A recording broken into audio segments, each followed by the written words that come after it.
YouTube ಚಾನಲ್ಗೆ ಸ್ವಾಗತ. Friends, ಇಲ್ಲಿ ಕಾಣಿಸ್ತಾ ಇದೆ ನೋಡಿ, ಮೈಸೂರು ಜಿಲ್ಲಾ ಪಂಚಾಯತ್ನಿಂದ ನೇಮಕಾತಿಯ ಹೊಸ ಅಧಿಸೂಚನೆ ಬಿಡುಗಡೆಯಾಗಿದೆ. ಬೋತ್ ಮೇಲ್ ಆ್ಯಂಡ್ ಫಿಮೇಲ್, ಪುರುಷ ಮತ್ತು ಮಹಿಳಾ ಅಭ್ಯರ್ಥಿಗಳು ಇಬ್ಬರು ಅರ್ಜಿಗಳನ್ನು ಸಲ್ಲಿಸಬಹುದು. ಹಾಗೆ ಈ ಒಂದು ಹುದ್ದೆಗಳು ಸಂಪೂರ್ಣವಾಗಿ ಕಾಯಂ ಉದ್ಯೋಗಗಳಾಗಿರ್ತವೆ ನೋಡಿ. ಇನ್ನು ಅರ್ಜಿ ಸಲ್ಲಿಸಲಿಕ್ಕೆ ಕೊನೆಯ ದಿನಾಂಕ 30/10/2024 ಅರ್ಜಿ ಸಲ್ಲಿಸಲು ಕೊನೆಯ ದಿನಾಂಕ ಆಗಿರುತ್ತೆ ನೋಡಿ. ಇನ್ನು ಈ ಒಂದು ಅಫಿಷಿಯಲ್ ವೆಬ್ಸೈಟಿಗೆ ಹೋಗಿ ನೀವು ಆನ್ಲೈನ್ ಮೂಲಕ ಅರ್ಜಿಗಳನ್ನ ಸಲ್ಲಿಸಬೇಕಾಗುತ್ತೆ. ಈ ಒಂದು ಅಫಿಷಿಯಲ್ ವೆಬ್ಸೈಟ್ನ ನೇರ ಲಿಂಕನ್ನು ವಿಡಿಯೋ ಡಿಸ್ಕ್ರಿಪ್ಷನ್ ಬಾಕ್ಸಲ್ಲಿ ಕೊಟ್ಟಿರ್ತೀನಿ ನೋಡಿ.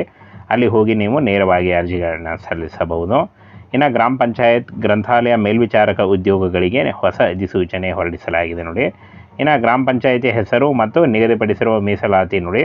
ಫ್ರೆಂಡ್ಸ್, ಎಲ್ಲಿ ಅಂದರೆ ಯಾವ ಒಂದು ಗ್ರಾಮ ಪಂಚಾಯತಿಯಲ್ಲಿ ಖಾಲಿ ಇದೆ ಆ ಒಂದು ಗ್ರಾಮ ಪಂಚಾಯತಿಗಳ ಹೆಸರನ್ನು ಕೊಟ್ಟಿದ್ದಾರೆ ನೋಡಿ.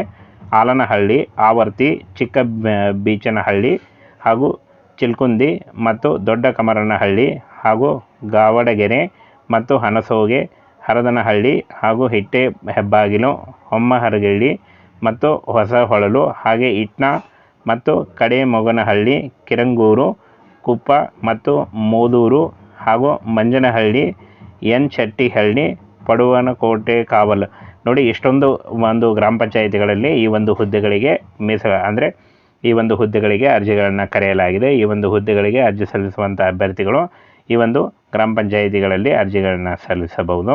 ಹಾಗೆ ದ್ವಿತೀಯ PUC ಪಾಸ್ ಆಗಿರಬೇಕಾಗತ್ತೆ. ಹಾಗೆ ಫ್ರೆಂಡ್ಸ್, ಈ ಒಂದು ಹುದ್ದೆಗಳಿಗೆ ಅರ್ಜಿ ಸಲ್ಲಿಸುವಂಥ ಅಭ್ಯರ್ಥಿಗಳು PUC ಮತ್ತು ಇಲ್ಲಿ ನೋಡಿ ಲೈಬ್ರರಿ ಸೈನ್ಸ್ನಲ್ಲಿ ಒಂದು ಸರ್ಟಿಫಿಕೇಷನ್ ಕೋರ್ಸ್ ಮಾಡಿದರೆ ನೀವು ಅರ್ಜಿಗಳನ್ನು ಸಲ್ಲಿಸಬಹುದು. ಕನಿಷ್ಠ 3 ತಿಂಗಳ ಕಂಪ್ಯೂಟರ್ ಕೋರ್ಸ್ ಬೇಕಾಗುತ್ತೆ ಅಂತ ಹೇಳಿದ್ದಾರೆ ನೋಡಿ. ಫ್ರೆಂಡ್ಸ್, ಇದೇನಾದರೂ ನೀವು ಮಾಡಿದರೆ ನೀವು ಅರ್ಜಿಗಳನ್ನು ಸಲ್ಲಿಸಬಹುದು.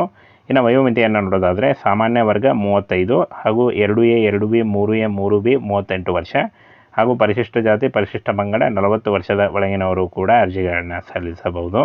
ಹಾಗೆ ಈ ಒಂದು ಹುದ್ದೆಗಳಿಗೆ ಅರ್ಜಿ ಸಲ್ಲಿಸುವಂಥ ಅಭ್ಯರ್ಥಿಗಳಿಗೆ ವಯೋಮಿತಿ ಸಡಿಲಿಕೆ ಕೂಡ ಇರುತ್ತೆ. OBC ಅಭ್ಯರ್ಥಿಗಳಿಗೆ 3 ವರ್ಷ ಮತ್ತು SC/ST ಅಭ್ಯರ್ಥಿಗಳಿಗೆ 5 ವರ್ಷಗಳ ವಯೋಮಿತಿ ಸಡಿಲಿಕೆ ಕೂಡ ಇರುತ್ತೆ ನೋಡಿ. ಸಂಪೂರ್ಣವಾಗಿ ಕಾಯಂ ಉದ್ಯೋಗಗಳು ಹಾಗೆ ಕರ್ನಾಟಕ ರಾಜ್ಯ ಸರ್ಕಾರಿ ಉದ್ಯೋಗಗಳಾಗಿರ್ತವೆ. ಪಂಚಾಯಿತಿಯಿಂದ ನೇರ ನೇಮಕಾತಿಯ ಬಗ್ಗೆ ಒಂದು ಅಧಿಸೂಚನೆಯನ್ನು ಹೊರಡಿಸಲಾಗಿದೆ ನೋಡಿ. ಈ ಒಂದು ಹುದ್ದೆಗಳು ಸಂಪೂರ್ಣವಾಗಿ ನೇರ ನೇಮಕಾತಿ ಆಗಿರುತ್ತೆ.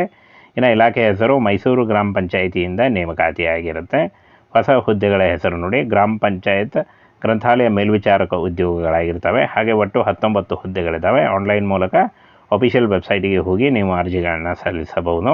ಇನ್ನು ಆಯ್ಕೆಯಾದಂಥ ಅಭ್ಯರ್ಥಿಗಳಿಗೆ ಮೈಸೂರು ಜಿಲ್ಲೆಗಳಲ್ಲಿ ನೇಮಕಾತಿ ನಡೆಯುತ್ತೆ ನೋಡಿ. ಮೈಸೂರಿನಲ್ಲಿ ನೀವು ವರ್ಕನ್ನು ಮಾಡಬೇಕಾಗತ್ತೆ. ಹಾಗೆ ಇನ್ನು ವಿದ್ಯಾರ್ಹತೆ ದ್ವಿತೀಯ PUC ಪರೀಕ್ಷೆಯಲ್ಲಿ ಉತ್ತೀರ್ಣರಾಗಿರಬೇಕು. ಹಾಗೆ certification course in library science ಪ್ರಮಾಣಪತ್ರ ಪಡೆದಿರಬೇಕಾದರೂ ಕನಿಷ್ಠ 3 ತಿಂಗಳ ಕಂಪ್ಯೂಟರ್ ಕೋರ್ಸ್ ಮುಗಿಸಿರಬೇಕು ಅಂತ ಹೇಳಿದ್ದಾರೆ. ಹಾಗೆ ವಯೋಮಿತಿಯನ್ನು ನೋಡೋದಾದರೆ 30/10/2024ಕ್ಕೆ ಅನುಗುಣವಾಗಿ 18ರಿಂದ 35 ವರ್ಷದ ಒಳಗಿನವರು ಅರ್ಜಿಗಳನ್ನು ಸಲ್ಲಿಸಬಹುದು. 2A 2B ಮತ್ತು 3A 3B ಅಭ್ಯರ್ಥಿಗಳಿಗೆ ಗರಿಷ್ಠ 38 ವರ್ಷ ಇದ್ದರೆ, ಇಲ್ಲಿ ನೋಡಿ ಪರಿಶಿಷ್ಟ ಜಾತಿ ಮತ್ತು ಪರಿಶಿಷ್ಟ ಪಂಗಡ ಹಾಗೂ ಪ್ರವರ್ಗ 1 ಅಭ್ಯರ್ಥಿಗಳಿಗೆ ಗರಿಷ್ಠ 40 ವರ್ಷಗಳ ವಯೋಮಿತಿ ಸಡಿಲಿಕೆ ಕೂಡ ಇರುತ್ತೆ. ಆದಷ್ಟು ನಿಮ್ಮ ವಯಸ್ಸಿನ ಲೆಕ್ಕಾಚಾರ ಮಾಡಿಕೊಂಡು ನೀವು ಅರ್ಜಿಗಳನ್ನು ಸಲ್ಲಿಸಬಹುದು. ಇನ್ನು ಆಯ್ಕೆಯಾದಂಥ ಅಭ್ಯರ್ಥಿಗಳಿಗೆ 30,000ದಿಂದ 60,000ವರೆಗೆ ಪರ್ ಮಂತ್ ಸ್ಯಾಲ್ರಿ ಆಗಿರುತ್ತೆ ನೋಡಿ.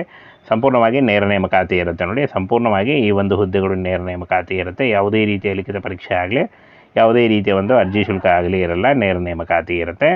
ಇನ್ನು ಅರ್ಜಿ ಸಲ್ಲಿಕೆ 3 ಅಕ್ಟೋಬರ್ 2024ರಿಂದ ಅರ್ಜಿ ಸಲ್ಲಿಕೆ ಶುರುವಾದರೆ 30 ಅಕ್ಟೋಬರ್ 2024 ಅರ್ಜಿ ಸಲ್ಲಿಸಲು ಕೊನೆಯ ದಿನಾಂಕ ಆಗಿರುತ್ತೆ ನೋಡಿ. ಈ ಒಂದು ಕೊನೆಯ ದಿನಾಂಕದೊಳಗಾಗಿ ಆನ್ಲೈನ್ ಮೂಲಕ ನೀವು ಅರ್ಜಿಗಳನ್ನು ಸಲ್ಲಿಸಬೇಕು. ಆನ್ಲೈನ್ ಮೂಲಕ ಅರ್ಜಿ ಸಲ್ಲಿಸುವಾಗ Aadhaar card, caste income certificate, ಒಂದು ಫೋಟೋ ಬೇಕಾಗುತ್ತೆ. ಹಾಗೆ ನಿಮ್ಮ ಎಜುಕೇಷನಲ್ ಡಾಕ್ಯುಮೆಂಟ್ಸ್ ಇಷ್ಟನ್ನು ತೆಗೆದುಕೊಂಡು ನೀವು ಅರ್ಜಿಗಳನ್ನು ಸಲ್ಲಿಸಬಹುದಾಗಿರುತ್ತೆ.